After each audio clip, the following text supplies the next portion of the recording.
তারা বসে আছে, কথায় কথায় তারা পাকিস্তানের কথা বলে। সেই 54 বছর আগে যুদ্ধ হয়েছে, আপনার ভিয়েতনামের সাথে আমেরিকার যুদ্ধ হওয়ার সাথে সাথে, যুদ্ধের পরপরই কিন্তু আমেরিকার সাথে ভিয়েতনামের বন্ধুত্ব হয়েছে, হয় নাই?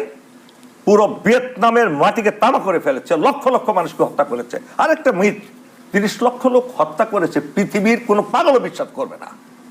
শেখ মুজিব 3 লক্ষকে ইংলিশে ভুল বলতে গিয়ে 3 মিলিয়ন বলে ফেলছে, আর এটা নিয়ে নাচানাচি করে পাগলের দল, ছাগলের দল, যারা যুদ্ধ সম্পর্কে কোনো অভিজ্ঞতা নাই, যুদ্ধ কি জিনিস দেখেও নাই, যুদ্ধ বলতে কোনো জ্ঞান নাই, চর্চা নাই, তারা এই সমস্ত চর্চা করে।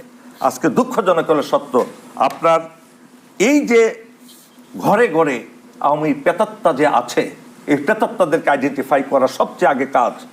এই দেশ জন্ম হয়েছে ইসলামের কারণে। আমি জিজ্ঞেস করতে চাই, 1947 সালের 14 আগস্ট যদি পাকিস্তান না হতো, পূর্ব পাকিস্তান না হতো, কাল কিয়ামত মাঠ পর্যন্ত 1000 শেখ মুজিব ওই দেশকে স্বাধীন করতে পারতো না। কেন আমরা দাদাকে ভুলে যাই, বাবার কথা শুধু মনে করি? দাদা ছাড়া কি বাবা আসে? আপনি বলেন, কোন ইতিহাসবিদ, কোন রাজনীতিবিদকে বলতে পারবে 47 সালে 14 আগস্ট পাকিস্তান না হলে 71 সালে বাংলাদেশ হয়ে যেত?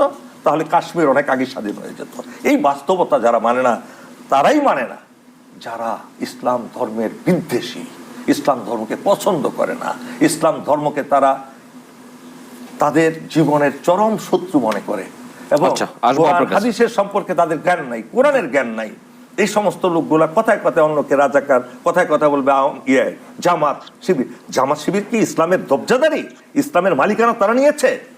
আপনি দাঁড়িয়ে রাখবেন বলে আপনি জামাত হয়ে গেলেন? আপনি একটা ইসলামের কথা বলবেই কি হয়ে গেলেন? এই সমস্ত জিনিস যারা করে তারাই হলো দেশের শত্রু। I tell you my dear, till then, যতক্ষণ না পর্যন্ত এই সকল লোকদেরকে এলিমিনেট করা যাবে বাংলাদেশ থেকে, যারা 30 লক্ষের মিট নিয়ে বেঁচে আছে, তারা কখনো এই দেশের ভালো চায় না। আমি আপনাকে গ্যারান্টি দিয়ে বলতে পারি, তারাই হলো এই দেশে সেই স্বৈরাচারের দোষর।